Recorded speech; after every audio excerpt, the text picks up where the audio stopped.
لیکن جس وقت قصاب نے اس کو صاف کیا تو گوشت بالکل نہ نکلا، صرف ہڈیاں ہی ہڈیاں نکلیں۔ مجھے بہت تعجب ہوا، لیکن میں خاموش رہا اور دوسرا جانور منگایا۔ اب کی مرتبہ ایک بچڑا لایا گیا۔ میں جب اس کے قریب گیا تو اس نے اپنا منہ میرے پیروں پر رکھ دیا اور رحم طلب نظروں سے مجھے دیکھنے لگا۔ میں نے اس کو چھوڑ دیا اور دوسرا بیل منگا کر ذبح کر دیا۔ گویا میری اس ظالم بیوی نے اس بچڑے کو بھی ذبح کرنے پر زور دیا، لیکن میں نہ مانا۔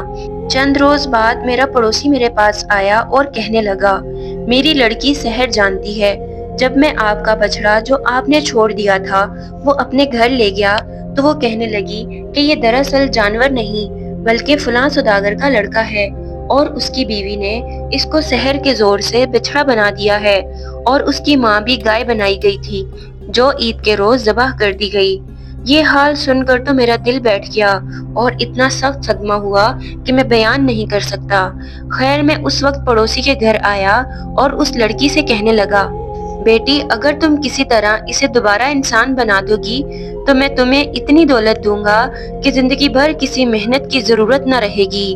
لڑکی نے کہا، میں کسی دولت کی طالب نہیں، لیکن دو شرطیں ہیں۔ ایک یہ کہ جب میں آپ کے لڑکے کو انسان بنا دوں تو میری شادی اس کے ساتھ منظور کر لیجئے۔ دوسری یہ کہ جس عورت نے اس کو بچڑا بنایا تھا اس کو سزا دینے کی اجازت دیجیے۔ میں نے اس کی دونوں شرطیں منظور کر لی۔ لڑکی اٹھی اور ایک برتن میں پانی لیا، پھر اس پر کچھ پڑا اور اس بچڑے پر چھڑکا۔ جیسے ہی اس نے پانی چھڑکا وہ فوراً انسانی شکل میں آ گیا۔ میں نے اپنے لڑکے کو سینے سے لگا لیا اور اسی وقت اس لڑکی کے ساتھ اس کی شادی کر دی۔ بعد میں اس لڑکی نے میری بیوی کو اپنے سحر سے ہرنی بنا دیا، چنانچہ یہ وہی ہرنی ہے جو اس وقت میرے ساتھ ہے۔ اتفاقاً آج میں ادھر سے گزر رہا تھا کہ اس سوداگر کو تنہا دیکھ کر اس کے پاس چلا آیا اور اس کے حالات سن کر اس کا انجام دیکھنے کو ٹھہر گیا۔ آپ نے میری درد بھری داستان سنی اور امید ہے آپ حسب وعدہ اس سوداگر کا تہائی قصور معاف فرمائیں گے۔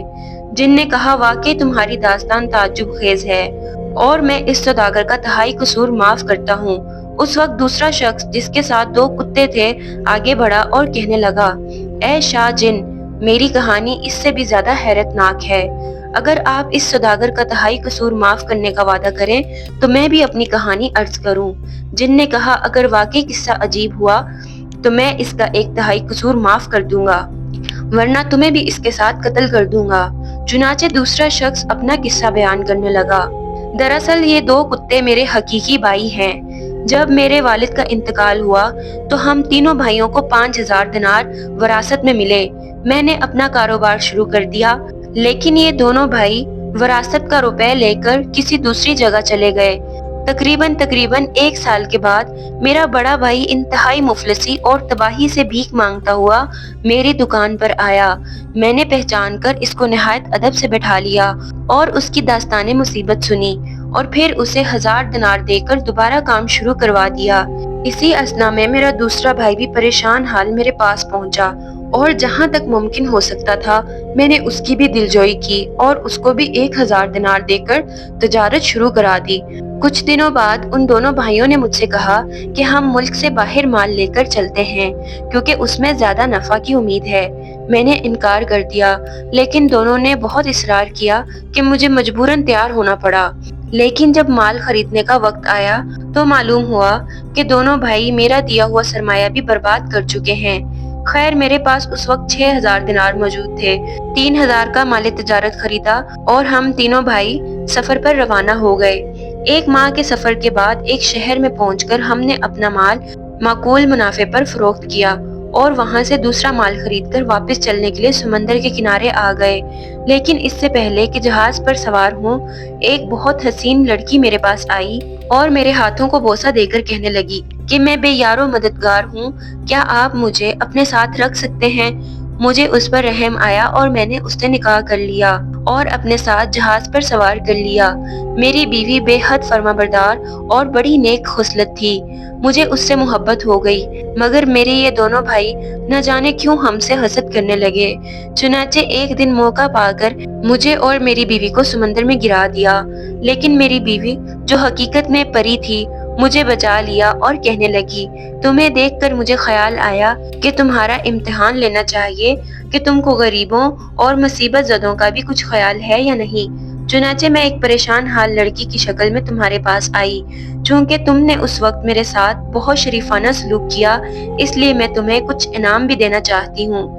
یہ میری خوشی ہے، لیکن تم پر تمہارے بھائیوں نے ظلم کیا ہے، لہٰذا اس کی سزا بھی ان کو ضرور دوں گی۔ میں نے کہا، بے شک ان کا قصور تو بڑا سنگین ہے، لیکن آخر یہ میرے بھائی ہیں، اس واسطے میں چاہتا ہوں کہ تم ان کو سخت سزا نہ دو، بلکہ تنبیہ کر دو کہ وہ آئندہ ایسی حرکت نہ کریں۔ تو پری نے یہ بات مان لی۔ اس کے بعد اس نے ذرا سی دیر میں مجھے میرے مکان میں پہنچا دیا اور خود غائب ہو گئی۔ شام کو جب میں گھر آیا تو دیکھا کہ گھر میں 2 کتے زنجیر میں بندھے ہوئے بیٹھے ہیں اور مجھے ان کو دیکھ کر تعجب ہوا۔ یہ کتے میرے قدموں پر لوٹنے لگے۔ تھوڑی دیر بعد وہ پری آئی اور کہنے لگی کہ یہ کتے تمہارے وہی بھائی ہیں جنہوں نے تم سے اور مجھ سے بدسلوکی کی تھی، اور اب یہ 10 سال تک کتے کی حالت میں رہیں گے۔ اس دن سے ہر وقت ان کو میں اپنے ساتھ رکھتا ہوں، اور اب دیکھیے کہ کب 10 سال کی مہلت پوری ہوتی ہے اور یہ انسانی حالت میں آتے ہیں۔ میں بھی ادھر سے گزر رہا تھا جہاں یہ ہرنی والے بزرگ اور یہ جوان بیٹھے ہیں۔ ان کا حال سن کر انجام معلوم کرنے کو ٹھہر گیا۔ امید ہے کہ میرا قصہ آپ کو پسند آیا ہوگا اور آپ حسب وعدہ اس سوداگر کا 1/3 قصور اور معاف کر دیں گے۔ چنانچہ اس جن نے اس کا 1/2 قصور اور معاف کر دیا۔ اب تیسرا شخص اٹھا اور کہنے لگا، آپ نے دونوں کا قصہ سن کر 2/3 قصور معاف کر دیا۔ میرا قصہ بھی بہت حیرت انگیز ہے۔ اگر آپ سوداگر کا باقی کا سارا قصور معاف کرنے کا وعدہ فرمائیں تو میں اپنی آپ بیتی سناؤں۔ جن نے منظور کر لیا۔ چنانچہ خچر والے مسافر نے اپنی کہانی اس طرح شروع کی۔ یہ جو خچر آپ دیکھ رہے ہیں یہ میری بیوی ہے۔ قصہ یوں ہے کہ ایک دفعہ میں سفر پر گیا اور تقریباً 1 برس کے بعد واپس آیا۔ آدھی رات کے قریب میں گھر پہنچا۔ اندر گیا تو میں نے دیکھا کہ میری یہ بیوی اپنے غلام کے ساتھ ہم آغوش ہے۔ اتفاق سے یہ اس وقت جاگ رہی تھی اور اس نے مجھے دیکھ لیا۔ مجھے دیکھتے ہی اٹھی اور ایک برتن میں پانی لے کر اس پر کچھ پڑا اور وہ پانی مجھ پر پھینک دیا۔ میں اس وقت کتے کی شکل میں تبدیل ہو گیا اور پھر اس نے مجھے مار مار کر گھر سے نکال دیا، اور پھر میں گھر سے نکل کر در بدر پھرتا رہا۔ ہر روز شام کو میں ایک قصاب کی دکان پر جا کر کھڑا ہو جاتا۔ وہ کچھ ہڈیاں اور چھچڑے میرے آگے ڈال دیتا جنہیں میں کھا کر اپنے پیٹ کی آگ بجھا لیتا۔ ایک روز قصاب حسب معمول دکان بند کر کے گھر چلا گیا تو میں بھی پیچھے پیچھے روانہ ہو گیا۔ جب ہم گھر کے اندر پہنچے تو قصاب کی لڑکی نے مجھے دیکھ کر پردہ کر لیا اور اپنے باپ سے کہنے لگی کہ آپ ایک نامحرم کو گھر میں ساتھ کیوں لے کر آ رہے ہیں؟ قصاب نے ادھر ادھر دیکھ کر کہا، یہاں تو کوئی دوسرا آدمی نہیں۔ لڑکی نے کہا، یہ کتا جو آپ کے ساتھ آیا ہے دراصل یہ انسان ہے۔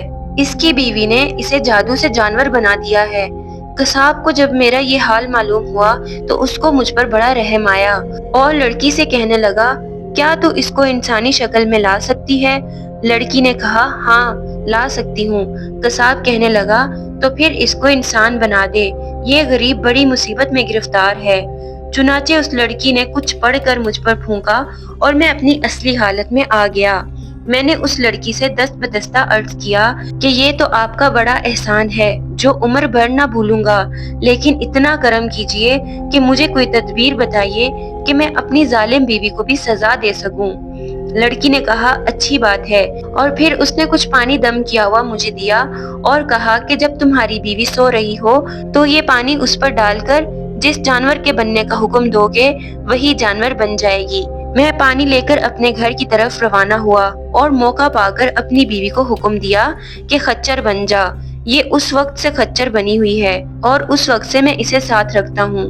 جن کو یہ کہانی بھی بہت پسند آئی اور اس نے سوداگر کا بقیہ سارا قصور معاف کر دیا۔